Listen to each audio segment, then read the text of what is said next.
All right, so I'm gonna change the front shocks today.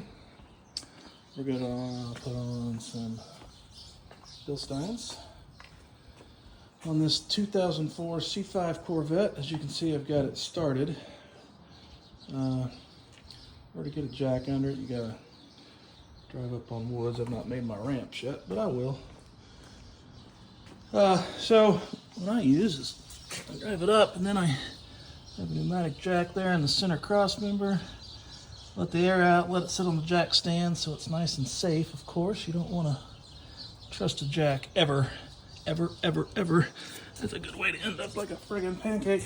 Anyway, so once you get it off the ground, start taking off your lug nuts.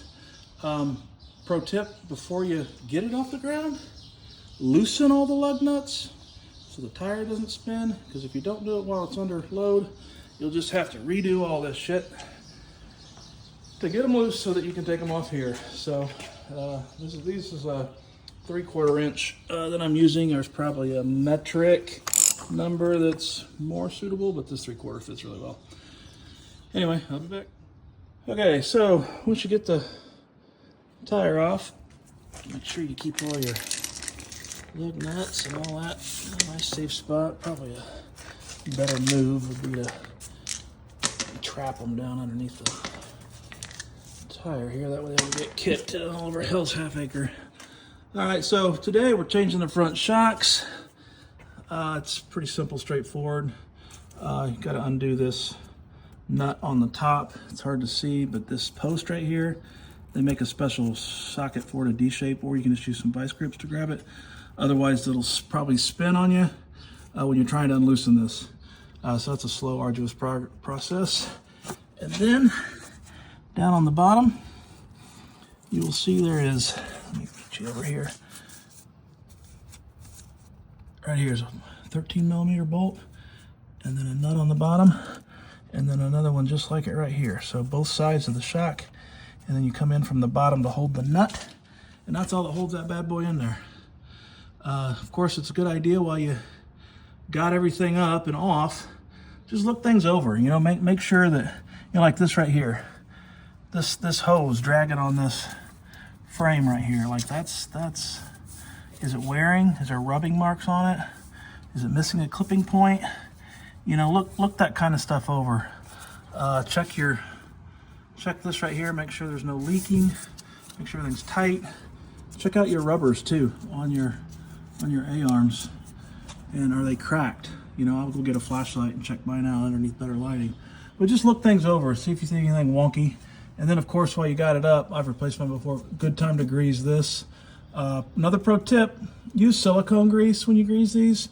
If you just use regular grease, what you'll find is you'll drive it, you'll come home, then you'll go to pull your car out, and then there's gonna be this shit on the floor underneath it. You're like, what the hell's going on? Why is that thing leaking? Well, because you're using grease that's not suitable for this. Use silicone when you do this, and it won't drip out on you on the ground. It's better for temperature, and won't liquefy on you and then drip out.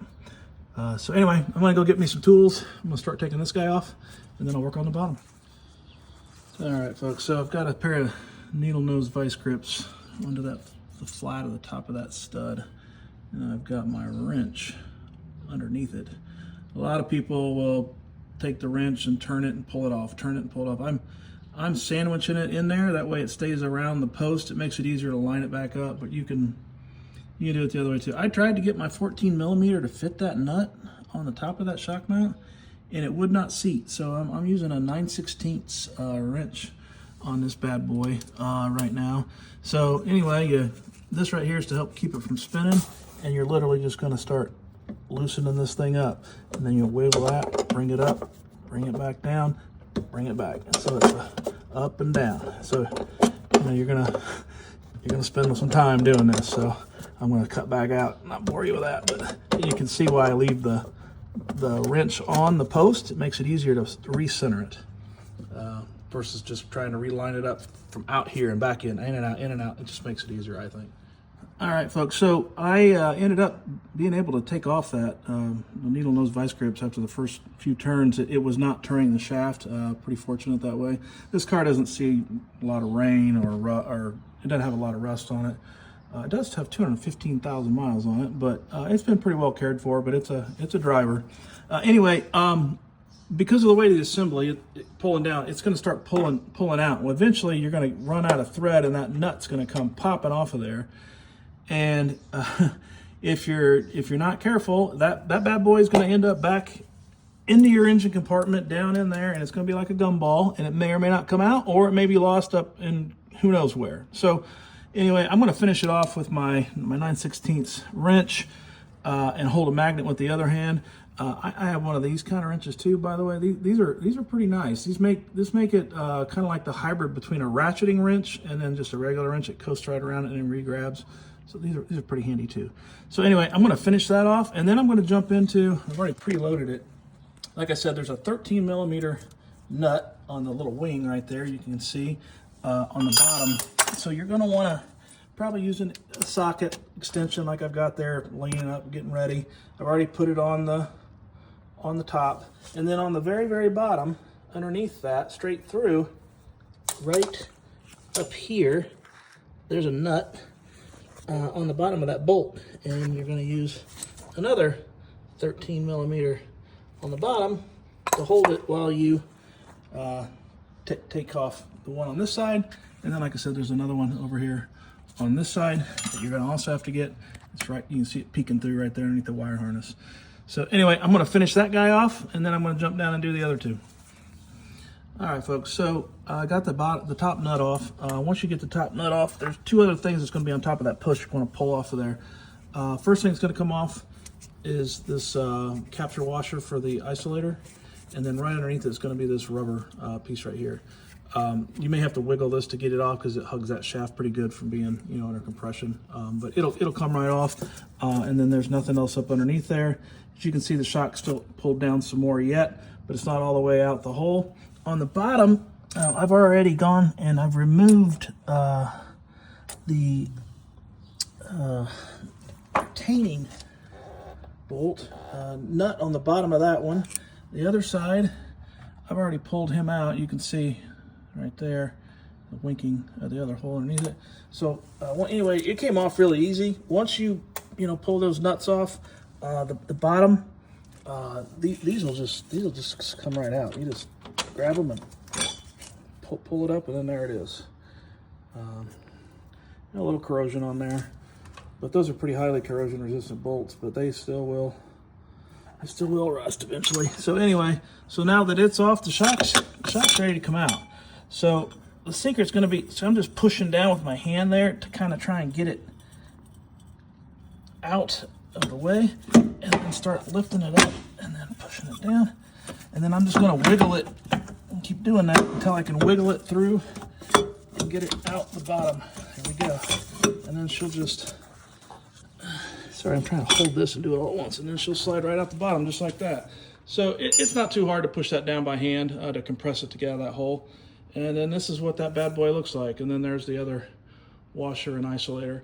Hopefully, whatever shocks you use, if you didn't use the Bilsteins, whatever, try not to reuse this stuff.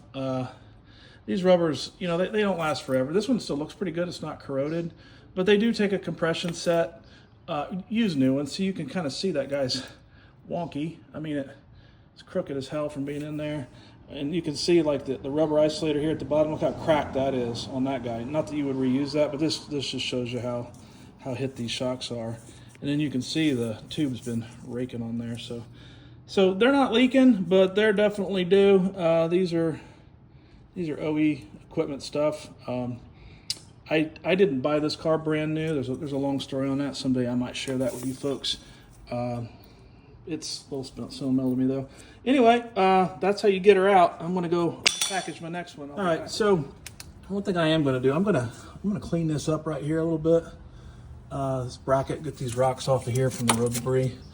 And I'm gonna hit that with some primer converter that converts rust to a primer. And then I'm gonna go over the top of that with a little bit of black paint, just to kind of clean that area up a little bit.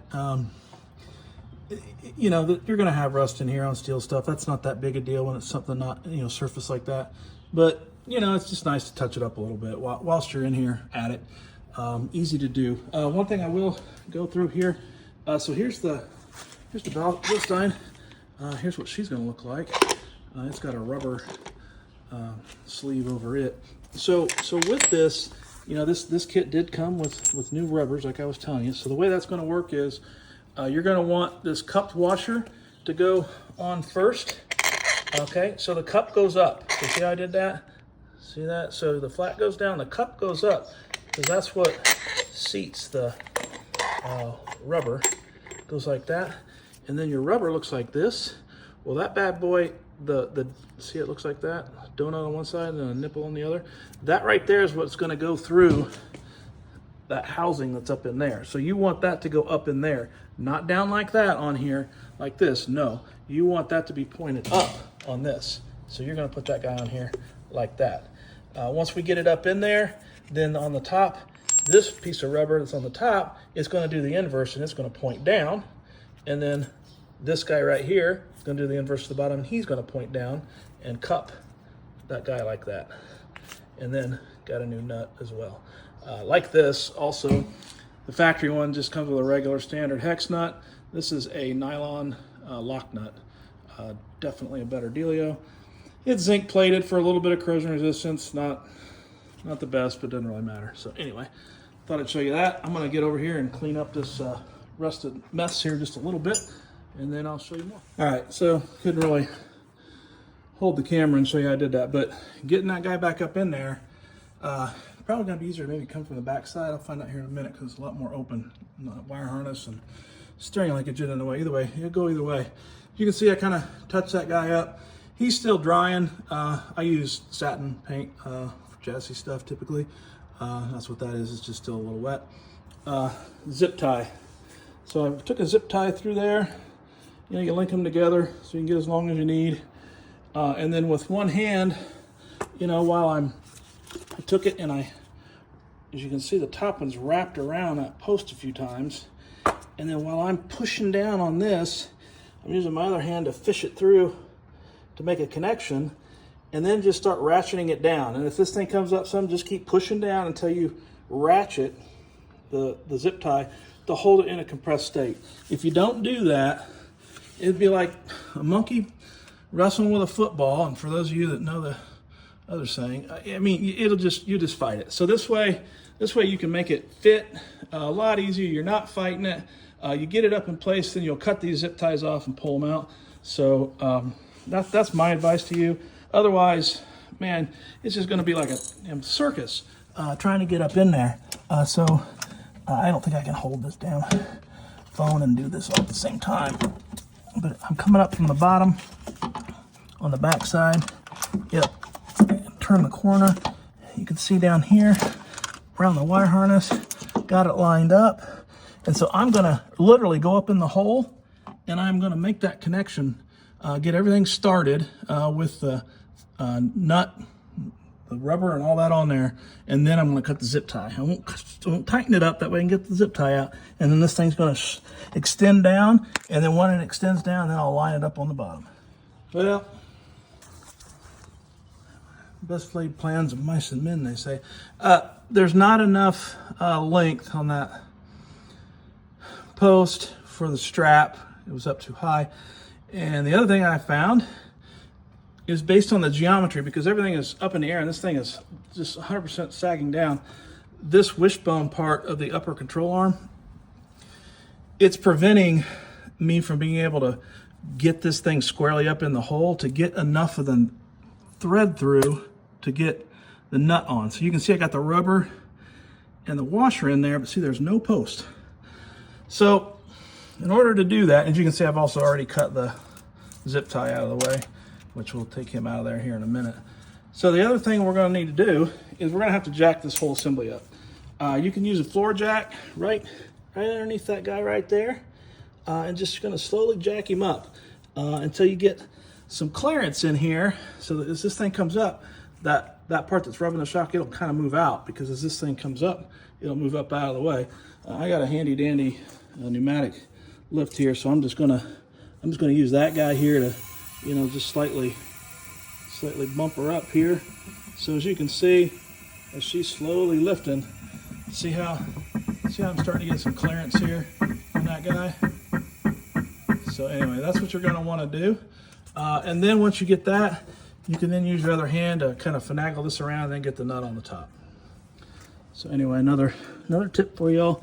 Again, pneumatic jack is what I'm using. You can use a regular hydraulic pump jack to bring this guy up to. Either way. All right, so more shenanigans here. So I got the nut started there. You can see an engine bay now because I opened up the hood because I was having a hell of a time getting that nut started to see if I could come in from the backside. But it's pretty far, it's up underneath the coolant tank. So that makes it rough. And then there's a huge wire loom in the way.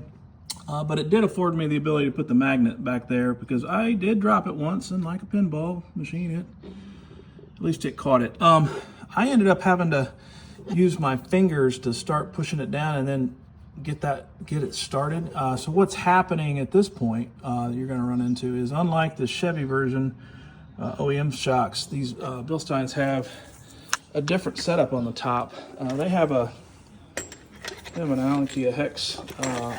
So you need to get, it's a 5mm. Oh, yeah, makes sense, bitch. Okay, so anyway, in the end of this guy, you need to get a 5mm and then put it on there to prevent it from turning, because what's happening as I'm tightening this down, this whole shaft's turning.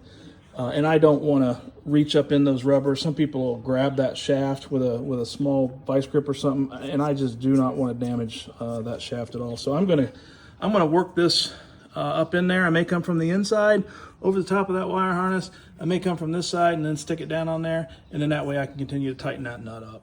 All right, so she's on. So the best laid plans of mice and men. So I tried getting my hex onto the top of that nut to keep it from spinning. I mean, 6 ways to Sunday. I tried from the inside. I tried from the side. I tried using vice grips to hold something and get it on there. I mean to tell you, I tried everything. So, like I said, I didn't want to grab the shaft if I could avoid it because I didn't want chafing the rubber or anything like that. I've seen some situations where people will go in here and they'll grind some of this out. I've seen this is fiberglass, so it's rigid plastic. I mean, it's brittle, high impact but brittle, if that makes sense. Because it's got a bunch of glass fiber in it. In fact, old car, you can see the glass fibers there. That's what that is the glass fibers showing up through the plastic. Anyway, so I ended up buttoning up the bottom. So I put those on down there, and then I took out the pneumatic jack. I lowered the whole thing down, and then I could see the shaft sticking through there. And I thought, well, maybe I'll grab that thing after, even though I didn't want to. But I thought, well, what the hell? So I just started turning the nut, and I'll be damned if the shaft wasn't turning because I could see it. So I just kept turning and turning and turning that nut, tightening it, and I'll be damned if it's just not a really long-winded son of a bitch. It's a fine thread, you can see there. So of course it takes a lot of rotations to make progress. So anyway, I just kept tightening her up until she got there. So something to be aware of, these rubbers, and in fact, I'm getting ready to redo this one because I don't like the way they're seated in there. The bottom one's always going to be a little wonky because it's in there at an angle. But I am going to try and square it up some, because if you look, you can kind of see that side's winking out and this side's over. I don't really care for that. So I'm going to undo this and I'm going to see if I can't center that up better. And then the bottom, I'm going to torque them down. It's 21 foot-pounds is what you want to torque the bottom to. So something to be aware of in case you don't know this. You always torque the nut. Don't torque the head of the bolt. Don't put the torque wrench on this side. You come up from the bottom on the nut. So you always torque a nut. It's just kind of a rule of thumb you should always do to get the proper clamp load you're looking for.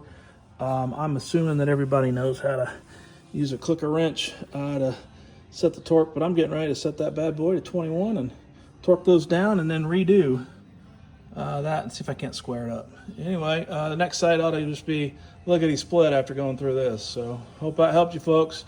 A little bit of shenanigans on the way, of course, so survived another one. Thanks.